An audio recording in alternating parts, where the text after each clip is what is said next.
To a Japanese woman in the Edo period, getting pregnant was a happy occasion. She could finally know what it's like to stop hearing her parents ask when she would give them a grandchild already. Pregnancy, normally a quick and simple process without complications, back then came with a whole mess of rules the mother had to follow. If not, she was called a terrible mom, especially if anything happened to the child. Miscarriage, stillbirth, it was mommy's fault. Why did people think this way? Well, during the Edo period, this idea called Yōjō became really popular. It meant health cultivation, basically ways to stay healthy. But apparently, health meant something different for men than for women. Yōjō books for men, which I've talked about in a previous video, were all about preventing disease and how to live a long life. Makes sense, but what do you think health books for women were about? That's right, reproduction. Why? Well, one of the selling points of these books was that they were based on Chinese teachings. Yōjō writers bragged about learning Chinese medicine, always going on about how the ancient Chinese books said this and Chinese sages recommended that, milking all the legitimacy they could from the nipples of old Chinese philosophers.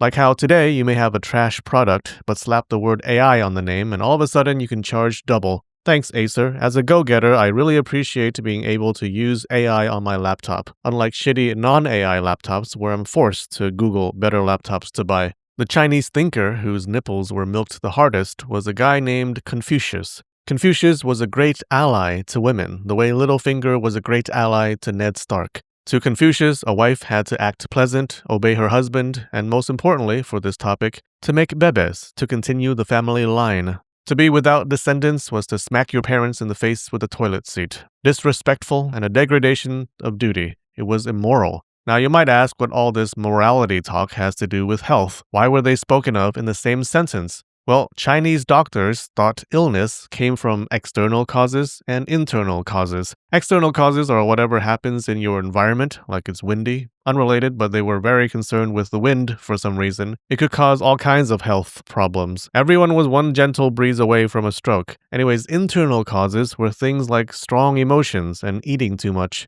Japanese medicine was based on Chinese medicine, but was a bit different. The Japanese focused mostly on the internal causes of sickness, and since your thoughts could cause changes in your health, it was easy to sneak in morality. Morality was healthcare. Like how we might say helping others is good for the soul, the Japanese thought doing moral deeds was good for the body. And what was the most moral of deeds for a woman? That's right, to never criticize her boyfriend's hobbies. But right below that was making bebés. Now kids can be a handful, but snacks can be a mouthful. Which would you rather have? I'd much prefer snacks from Tokyo Treat and Sakura Co., the sponsor for this video. Mr. Reed, let's not waste my time. I am the top detective in the state, and I've spent every waking minute of the last 2 weeks looking over this case. I didn't kill her. I didn't. Oh, Mr. Reed, I already know you did. I just want a confession. She had a restraining order against you, called you her stalker, and then we found her Tokyo Treat box in your house. No wonder she had been missing deliveries. I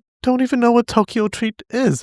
Don't play coy. I'm no dummy. Tokyo Treat is a service that sends you a box of snacks every month straight from Japan. It has sweet stuff, savory stuff, and all kinds of treats to make your day better. The theme for this month is Snacking Wonderland, with cozy treats for the holidays shipped worldwide, like chips and instant yakisoba and these double berry Kit Kats that will land me straight in jail if anyone comes between me and them.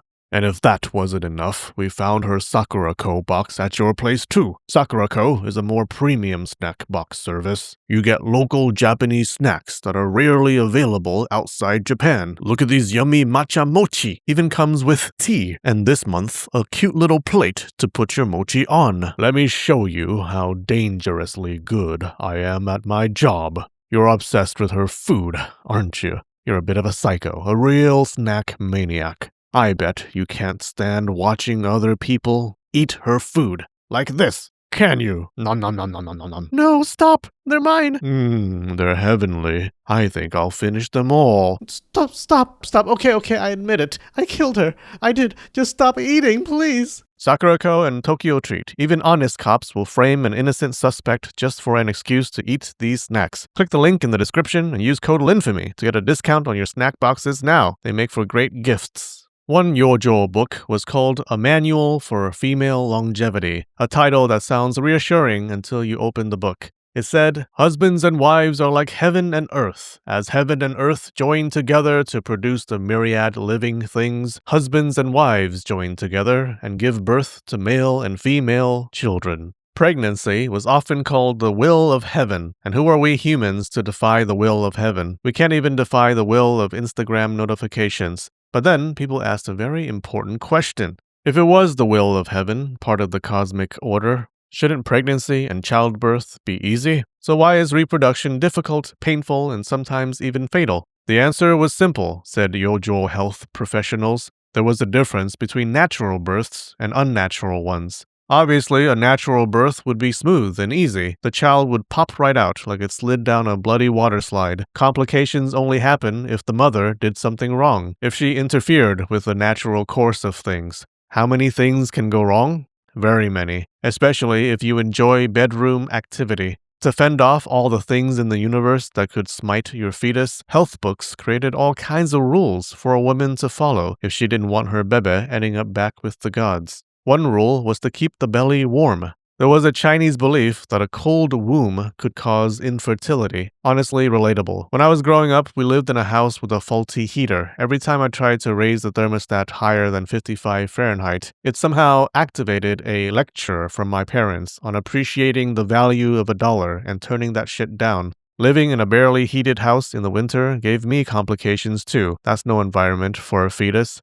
As evidence of the cold womb causing infertility theory, Yōjō writers claimed that hot spring towns rarely had infertile women because they bathed in hot water a lot. Studies remain inconclusive. Another rule was to keep your emotions in check, especially the fun ones. A bebe needs a stable womb, not chaotic feelings jostling it around like an amusement park ride. Pregnant women were told to use few words and fewer emotions. One book went even further, stating, "The most important thing for the 10 months of pregnancy is to restrain your heart and body. Don't listen to anything bad with your ears. Don't look at anything bad with your eyes. Just read and listen to the teachings of the sages and of wise men. Don't smell anything bad with your nose. Don't eat anything bad with your mouth. Stand, sit, and lay correctly. Don't become angry or envious. Make your heart correct, compassionate, and tranquil." Oh, is that all? Female jealousy was especially bad. They believed that jealousy burned within like a fire, causing miscarriage or early death after the child is born. Even if the child survived, it would be sick a lot and be dumb, just a dumb, warm child. Sorry, Nobu, your dad smiled at another woman, and now you can't multiply.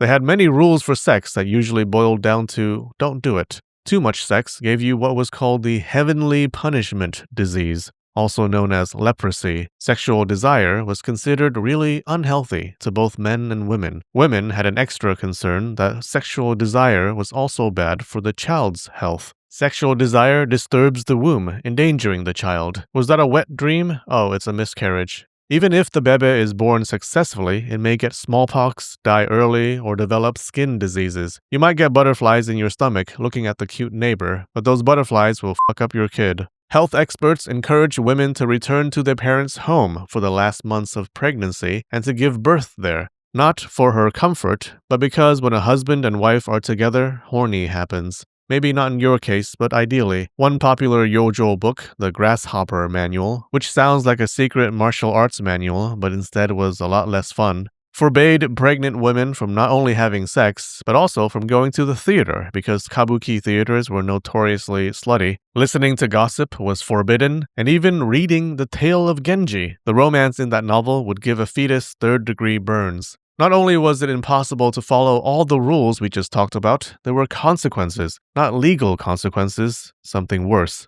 Social consequences. When a successful birth depends on a mother's thoughts and feelings, it's not hard to blame her if the birth goes sideways. If there's anything you don't want going sideways, it's childbirth. Like if the child came out deformed, or the labor was hard, or mom got sick. People's suspicious eyes immediately turned towards the slutty mother. The Grasshopper Manual had an extreme statement. Those who die during a difficult delivery have by themselves killed their own bodies. Why should they be pitied? So a woman whose kid died in childbirth not only had to deal with the shattering of her heart, she also had to deal with the guilt that she caused her own child's death. And even if the birth went smoothly, there was a belief that the mother's behavior while pregnant determined the child's character and intelligence. So if you had a slow kid or an asshole kid, the mother was at least partly at fault. In one 1848 report, a pregnant woman fell, resulting in her bebe's death. The report blamed the mother's carelessness. In similar reports of miscarriages and premature bebe deaths, common conclusions were that the mother was careless, thoughtless, or had no concern for her body. A woman's body was mainly for reproduction, was the assumption. Now, whenever we look at old books, it's easy to read what's in them, but hard to determine if people actually followed them. Did they take Yōjō books seriously, or did they not care that much? The reality, as always, was probably somewhere in between. The sacredness of reproduction and Japan's population flattening at the time led to a huge discourse against abortion and something called mabiki, which means killing a newborn. In 1687, the government rolled out the Edict on Compassion to Living Things, and domains outside the capital issued similar edicts. Among the policies were laws against abandoning and killing your child. These policies required local authorities to report and investigate the cause of every miscarriage or newborn death, turning natural occurrences into potential crimes. It was a war against abortion and mabiki. But we'll talk about that in the next episode. Click here to watch that. We have a new shogun on Patreon today, Austin Richards. Thanks so much, Austin. Love the city. We also have some regular patrons, Kotomo Chio, JD Guinma, Tessa B. Lo, Josh Combs, Valentina Juar Lopez, and Lexi. You're all amazing. All right, I love you, and spread the knowledge.